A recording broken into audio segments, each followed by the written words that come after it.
Sabe quando lançam uma adaptação de um livro para uma série ou um filme e os fãs do livro juram até o seu último suspiro que o livro é melhor que a adaptação?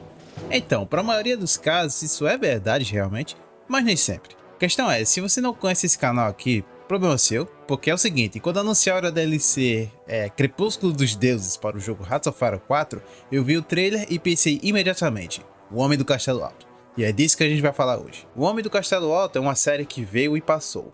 É uma série sobre história alternativa, que é um subgênero de ficção em que a trama gira em torno de um ponto de divergência da história, que a gente conhece. É um subgênero que tá por aí há um tempo, muito tempo mesmo, em várias mídias na verdade. Tem livros como sobre a vitória dos confederados na Guerra Civil Americana, tem séries como For All Mankind, em que os soviéticos pousaram na Lua, e tem videogames como o Roy 4 e seus infinitos mods contendo história alternativa. Mas o maior tema de todos, o tema que aparece em livro, filme, jogo e série, é como seria se os alemães vencessem a Segunda Guerra Mundial. Existe até uma página na Wikipédia somente para esse cenário aqui. Eu fui pesquisar e a primeira obra oficial desse tema foi feita antes mesmo da Segunda Guerra Mundial, em 1937. Então em 1962, o ator Philip Dick publicou O Homem do Castelo Alto.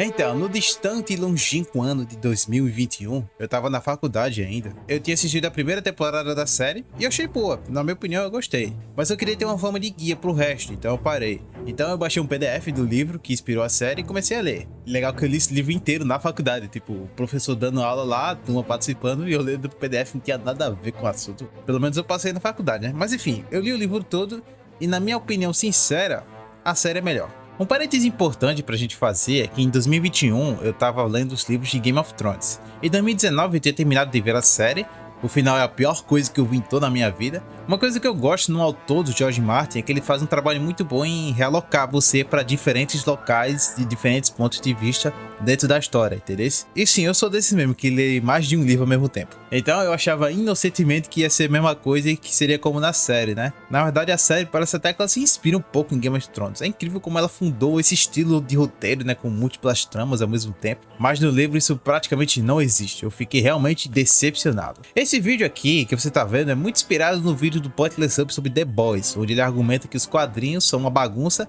e que a série é melhor que os quadrinhos e conserta a história. Eu concordo com ele sobre isso e a mesma coisa eu acho que se aplica a esse universo também do Homem do Castelo Alto. Porque o livro ele simplesmente não tem uma direção. Ele também não tem personagens que são importantes, que dão o charme da série. Só para citar as coisas que não existem, o Inspetor-Chefe Kido não existe, o John Smith não existe, a Yakuza não existe e nem a Resistência existe, velho. Praticamente ninguém que aparece depois da primeira temporada existe. E assim, a história nem se passa no Racha, ela é quase que única e exclusivamente nos estados do Pacífico, na costa oeste. E um pouquinho na zona neutra também. As informações que você tem da Alemanha e do Racha, ela vem só de menções no jornal e comentários de personagens, mas nunca aparece nenhuma cena, velho, que se passa no Racha. E praticamente ninguém do lado alemão aparece no vídeo. Tipo, sabe a família Smith? O Thomas, que tem o problema da doença muscular, o John com o seu conflito interno? Então esquece, isso não existe. Eu simplesmente não existo. A parte do Inspetor Kido também, pô, é completamente original da série. Os meus dois personagens favoritos são o Kido e o Tagome. O Kido, né, embora seja um oficial sem escrúpulos, é um homem motivado, apenas por patriotismo. E tudo que ele faz em nome do Império do Japão. Moralmente questionável ou não, né, um homem com objetivos na vida e sem dúvidas, assim, é um homem forte. Mas com o tempo, vendo o peso das ações deles nas costas, e principalmente com o filho dele, né, tendo PTSD e tal, e vendo as consequências dos seus atos, ele decide mudar e fazer algo bom no final. E isso é legal. Em vez disso, quase um terço do livro inteiro consiste em única e exclusivamente de reflexões da filosofia oriental. Assim, não tem o Robert Shield lá? Então, ele também existe no livro, com a loja dele, e ele vê lá uma joia feita pelo Frank, que é o Tagome, e na verdade isso é até interessante, porque o Frank, ele nunca se filiou à resistência no livro. Até porque ela nem existe, né? Ele só sai daquela indústria lá, ela monta uma ofensiva com o Ed e só. É isso, termina aí a história dele. Sabe o Tilda? Então, ele continua como um simples vendedor. Todo aquele arco lá dele se integrando com a cultura japonesa não existe. Mas é como se o livro fosse tipo uma grande descrição de um cenário alternativo e só. Não tem uma história realmente desse que vai pra frente. Tem lá seus personagens, tem os locais e pronto. Agora, a série é perfeita? Não. Definitivamente não. Eu tenho minhas críticas, mas pelo menos ela tem uma direção. Ela adiciona coisas novas e mudanças necessárias que, se não fossem feitas, não teria conteúdo nem para uma minissérie. Eu realmente acredito que não importa onde você esteja no espectro do criticismo da série, a série pelo menos tem alguma coisa. Embora o enredo seja realmente bem arrastado e tem muita coisa desnecessária, pelo menos tem um começo, meio e fim, o que para a indústria cinematográfica atual isso é alguma coisa.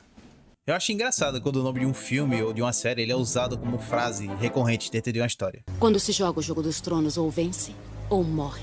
Na série, o tal Homem do Castelo Alto, ele é tipo o Ben Kenobi. Ele tem claramente o arquétipo do mentor. É que assim, no mundo do storytelling, embora a maioria das histórias a gente realmente inventa quando tá cagando no banheiro, a gente organiza as histórias com padrões e métodos. O mentor é um personagem que é mais velho que o protagonista, mais sábio, tem poderes e habilidades e tal. E o mentor é quem prepara o herói para a sua jornada. Já viu Star Wars? Pronto, você sabe o que é um mentor. O Homem do Castelo Alto, que se chama Houghton Abenson, é um cara que faz filmes, sendo que ele distribui filmes autênticos que mostram coisas que não existem nesse mundo alternativo. E o filme que a Juliana vê no começo é basicamente a nossa história, que os aliados vencendo a guerra e tal. E depois a gente vê outros com desfechos alternativos da própria história da série, como a suposta destruição de São Francisco.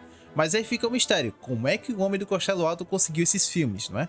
Esse é tipo o grande mistério da primeira metade da série. Depois é explicado que o multiverso existe e tal, e que tem pessoas que viajam entre os mundos e o caramba. Quando a gente analisa alguma coisa, sempre é muito importante levar em conta a época em que ela foi feita.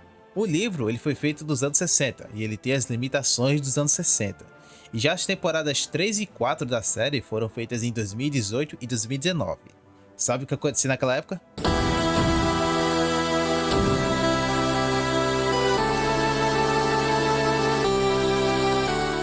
Em 2016, o filme do Doutor Estranho lançou e foi aí que começou essa pira que dura até hoje de multiverso, viajar por dimensões, etc. Eu acho que só agora em 2024 que essa pira tá finalmente passando. Meio que as épocas ela tem um certo gênero ou conceito mais proeminente, que mais aparece nos filmes, entendeu?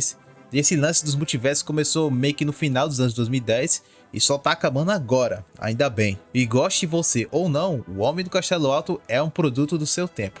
As temporadas 3 e 4 elas foram feitas em 2018 e 2019 respectivamente. E eu aposto, velho, que eles só queriam surfar mesmo no hype dos Vingadores, entendeu? E aí botaram o multiverso na série. Pelo menos, na minha opinião, tá? Eu acho que o multiverso da série ele é bem construído, ele é difícil de acessar e tem regras bem restritas para funcionar. E isso é importante para não virar bagunça, para não virar Star Wars. Só tem duas formas possíveis de viajar por entre multiversos. Uma é por meditação e que só pode ser feita por pessoas que foram meio que sensíveis ao universo. Porque se fosse só por vontade e treinamento, né? Eu aposto que o Abenço já teria viajado. Ele mesmo desiste lá no meio da série. É como os sensíveis à força do Star Wars. Só algumas pessoas nascem com esse poder. Ou seja, só quem o roteirista quiser. Já a outra forma é por um portal dimensional. E aqui já fica viajado já. Segundo a lore da série, existe uma anomalia na América do Norte, em que o tecido do universo é mais fino. Então os nazistas construíram uma instalação lá com um portal. E aí eles podem viajar como quiserem. E a forma como é construído funciona mais ou menos, contribuído para a história e faz sentido para mim, pessoalmente.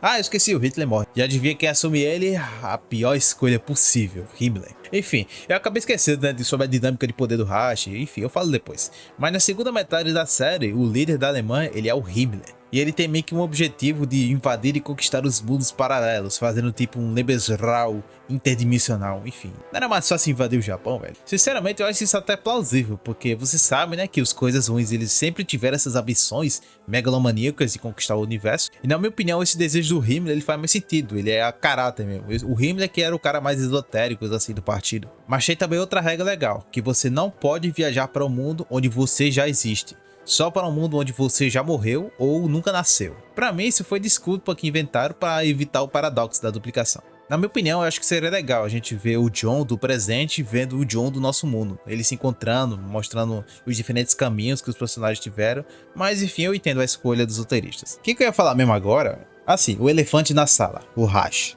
O livro, embora ele fale sobre como se a Alemanha vencesse e tal, ele não fala praticamente nada sobre a política do Reich ou do Japão. Então tudo que a gente vê na série é original da série. Então, no universo do Homem do Castelo Alto, a Segunda Guerra Mundial aconteceu diferente. E eu vou explicar pra você agora. Senta que lá vem a história. Tudo começa com Roosevelt sendo assassinado. Então o New Deal não acontece e os Estados Unidos não se recuperam da Grande Depressão.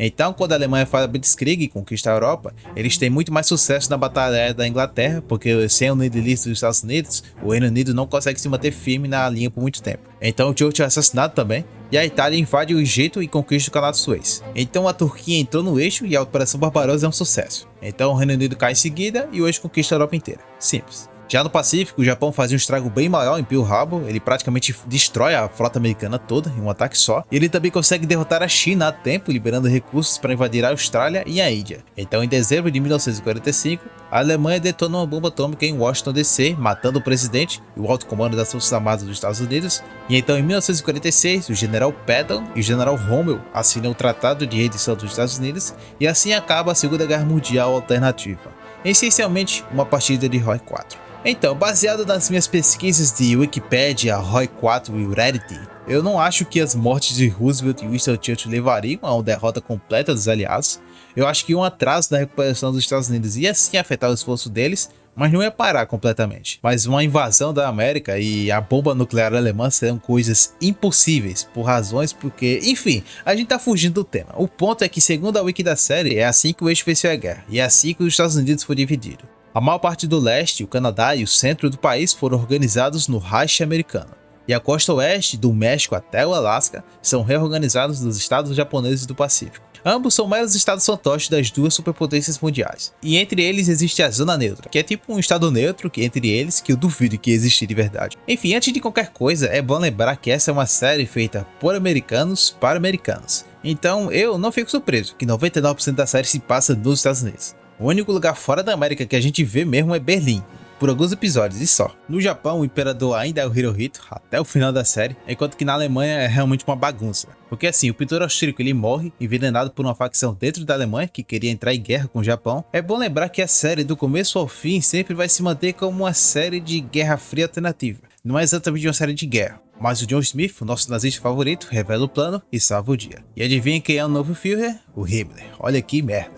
Sinceramente, eu acho que não teria opção pior para um sucessor do pintor austríaco. Eu diria, na verdade, que ele é o grande vilão da série, porque ele é bem mais politicamente ativo, tem uma agenda, né, e projetos para fazer, enquanto que o pintor austríaco estava na prática aposentado. Assim, fazendo uma comparação bem longe, é como se o pintor austríaco fosse o Rei Robert e o Himmler fosse o Tywin Lannister. Entendeu? Não? Ok. Enfim, eu vi por aí na internet que a série foi cancelada e que a última temporada ela foi rushada e sinceramente dá pra ver mesmo. Tipo, a rebelião comunista negra lá, ela aparece do nada e de repente. E assim, eles derrotam o Japão muito rápido. Dá pra ver mesmo que eles estavam acelerando, entendeu? Cortando coisa pra chegar no final e isso é paia, na minha opinião. Sendo que eu não achei o final tão ruim assim.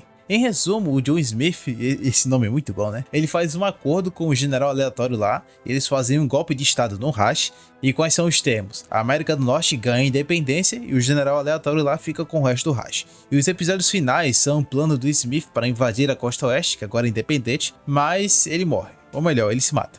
Porque a resistência ela consegue fazer uma operação lá Retorno do Jedi e consegue interceptar o trem dele. É sério, toda essa parte da resistência na série toda me lembra muito Star Wars, a série clássica. Eu fiquei o tempo todo brincando comigo mesmo, tipo assim, ah tá, esse Wyatt Price é o Han Solo, a Juliana é tipo Luke e mulher, o Abentse é o Yoda e por aí vai, entendeu? A resistência ela tem meio que essa vibe de a Aliança Rebelde de Star Wars, entendeu? Da série clássica. É um movimento de resistência composto por indivíduos corajosos e talentosos lutando contra o Império do Mal. Enfim, Joe Smith morre exatamente quando a invasão estava acontecendo, então o comando cai para esse cara aleatório aqui, que não acredita no sistema do coisa ruim, então ele cancela a invasão. E na minha cabeça ele depois começa a fazer reformas, tirando a ideologia, restaurando a democracia nos Estados Unidos, e eu acho que no futuro mais distante, assim, talvez nos anos 70 ou algo assim, os estados da costa oeste se reentregam com os Estados Unidos da América, e aí a gente tem um TNO. Sendo que o final ele é rushado, e eu acho que o plano de invasão da costa oeste sozinho já rendia uma temporada nova. Eu acho que esse era o roteiro mesmo, né? Mas, né, teve esses problemas de cancelamento e isso que é fogo, velho. Eu não gosto quando uma série assim, um filme tem um potencial desperdiçado por questões de fora, de roteiro, de produção, porque assim, é uma história que foi feita e que não tem como mudar depois, né? Fica esse negócio estragado, fica a série do Kenobi, entendeu? Fica uma bosta e não tem como desfazer depois. Esse, na minha opinião, é paia. Mas enfim, esse foi o vídeo, é um vídeo diferente, né? É um vídeo que eu resolvi falar de uma série, não é exatamente de jogo. E enfim, eu tenho mais de uma ideia de outros vídeos assim. Se você gostou desse formato assim de vídeo, bota nos comentários e bota sugestões também, se vocês quiserem ver mais. Valeu, falou e até a próxima.